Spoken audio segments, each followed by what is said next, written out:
नमस्कार दोस्तों, मेरा नाम है आशुतोष और आप देख रहे हैं डायनामिक कंपल्शन। और आज के इस वीडियो में हम बात करेंगे 2 जनवरी 2022 के करंट अफेयर्स की। और ज्ञान को कभी भी छोड़ना नहीं चाहिए, इसलिए वीडियो को अंत तक अवश्य देखिएगा।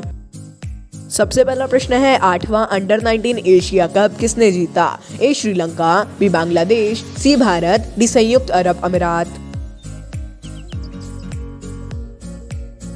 And the right answer is Bharat. तो भारत ने श्रीलंका को 9 विकेट से हराकर 8वां अंडर 19 एशिया कप जीता है। ये दुबई में खेला गया था और भारत ने इस बार 8 के 8 बार ही इसको जीता है, जो कि एक बहुत ही बड़ी बात है। और इससे आप समझ गए होंगे, विकेट 9 विकेट से हराकर, यानी कि ये क्रिकेट का ही खेल होता है। अगला प्रश्न है, एसबीआई कार्ड्स ने किसके साथ साझेदारी की? ए फोन पे, बी पेटीएम, सी भारत पे, D PayPal. And the right answer is Paytm. तो भारतीय स्टेट बैंक कार्ड्स और पेटीएम ने एक साथ मिलकर टोकनाइजेशन को लॉन्च किया। यहाँ एटीएम लिख गया है, वो एक बहुत बड़ी गलती है, पेटीएम कर लीजिएगा उसको और ये याद रखिएगा। टोकनाइजेशन क्या है, टोकन क्या है, क्या है ये पूरी प्रोसेस हम अभी नहीं समझाएंगे। यदि कोई एनिमेटेड वीडियो हो जिसने बहुत ही अच्छे से समझाया हो यूट्यूब पर, उसे देखिएगा, उससे आपको अच्छे से समझ में आ जाएगा। और समझना बहुत ही जरूरी है, ये मत समझिएगा कि नहीं समझेंगे तो भी चल जाएगा। अगला प्रश्न है, हाल ही में निम्न में से किसने डिजी जोन को लॉन्च किया? A LIC, B SBI, C NPCI, D Paytm. And the right answer is LIC। तो LIC ने डिजिटल फुटप्रिंट को बढ़ाने के लिए, अपने डिजिटल फुटप्रिंट को बढ़ाने के लिए डिजी जोन करके लॉन्च किया है। इसका उपयोग ऑनलाइन पॉलिसी खरीदने, ऑनलाइन भुगतान करने और अन्य चीजें, यानी ऑनलाइन सुविधा टाइप की होगी है LIC के द्वारा, जो कि एक अच्छी चीज है। हाँ, जितना मैंने सुना है, ग्राहकों को इसमें भी थोड़ी सी परेशानी होती थी पहले, अब देखते हैं कि होती है या नहीं। अगला प्रश्न है, 2 जनवरी को कौन सा दिवस मनाया जाता है? ए अंतर्राष्ट्रीय गणित दिवस, बी विज्ञान कथा दिवस, सी चाणक्य दिवस, डी संसद दिवस।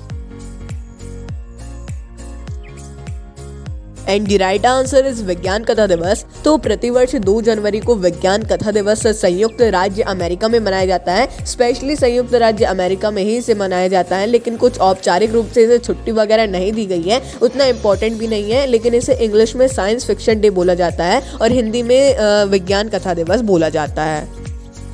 अगला प्रश्न है, किसके अनुसार 2021 में भारत में 126 बाघों की मृत्यु हुई? ए नीति आयोग, बी यूनेस्को, सी पर्यावरण मंत्रालय, डी उपरोक्त में से कोई नहीं। And the right answer is उपरोक्त में से कोई नहीं, यानी कि जो ऑप्शंस में दिए थे 3 ऑप्शंस, वो कोई नहीं है। इसका सही उत्तर होगा राष्ट्रीय बाघ संरक्षण प्राधिकरण। इसके द्वारा हाल ही में बताया गया है कि वर्ष 2021 में भारत में 126 बाघों की मौत हुई है। हत्या नहीं बोलेंगे, मौत हुई है, अलग अलग प्रकारों से हुई है, अलग अलग कारणों के कारण। अगला प्रश्न है, किस देश ने दुनिया की सबसे लंबी मेट्रो लाइन लॉन्च की? ए चीन, B Bharat, C Brazil, D रूस। And the right answer is चीन। तो चीन ने हाल ही में अपने शंघाई प्रांत में दुनिया की सबसे लंबी मेट्रो लाइन लॉन्च की है। मेट्रो लाइन है, ये याद रखिएगा, और ये कुल 831 किलोमीटर लंबी है। इससे आप इसका अनुमान लगा सकते हैं। अगला प्रश्न है, राइट टू पी अभियान कहाँ शुरू किया गया? A Surat, B Indore, C Nagpur, D Ahmedabad.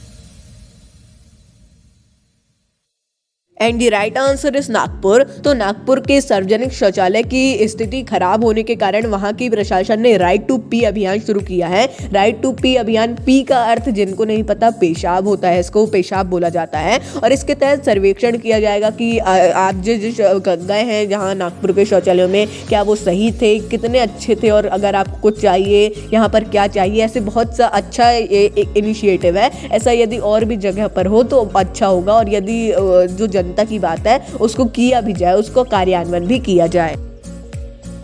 अगला प्रश्न है, इस माई ट्रिप ने अपना ब्रांड एम्बेसडर किसे नियुक्त किया? A Vijay Raj, B Varun Sharma, C Anu Kapoor, D both A and B. And the right answer is both A and B. तो इस माई ट्रिप ने हाल ही में अपना ब्रांड एम्बेसडर अभिनेता है विजय राज और वरुण शर्मा, इन दोनों की फोटोज वगैरह आप देखिएगा इनके बारे में, यदि आपको टाइम हो तो पढ़िएगा, हो सकता है इंस्पिरेशन मिल जाए आपको इनसे। और ये दोनों को ही अपना ब्रांड एम्बेसडर बनाया है और दोनों जोड़ी में पहली बार ब्रांड एम्बेसडर बने हैं। और ये याद रखिएगा कि दोनों तीनों मतलब कितने भी लोग बन सकते हैं, जितना कंपनी चाहे, इस पे आपको कंफ्यूज नहीं होना है। अगला प्रश्न है 1 जनवरी को किसके स्थापना दिवस मनाया गया? A NCC, B BSF, C SSB, D DRDO. And the right answer is DRDO. तो डीआरडीओ का स्थापना दिवस प्रत्येक वर्ष 1 जनवरी को मनाया जाता है। 1 जनवरी को ही 1958 में इसकी स्थापना हुई थी। इसके बारे में भी जानिएगा, इसके बारे में जानना आवश्यक है यदि आपको नहीं पता है फुल फॉर्म वगैरह कब स्थापना हुई थी, कौन इसके फाउंडर बोले जाते हैं, कौन जनक बोले जाते हैं, ये सारी चीजें अवश्य जानिएगा। तो दोस्तों ये था अंतिम प्रश्न। मिलता है अगले वीडियो में। नमस्कार। Dynamic impulsion.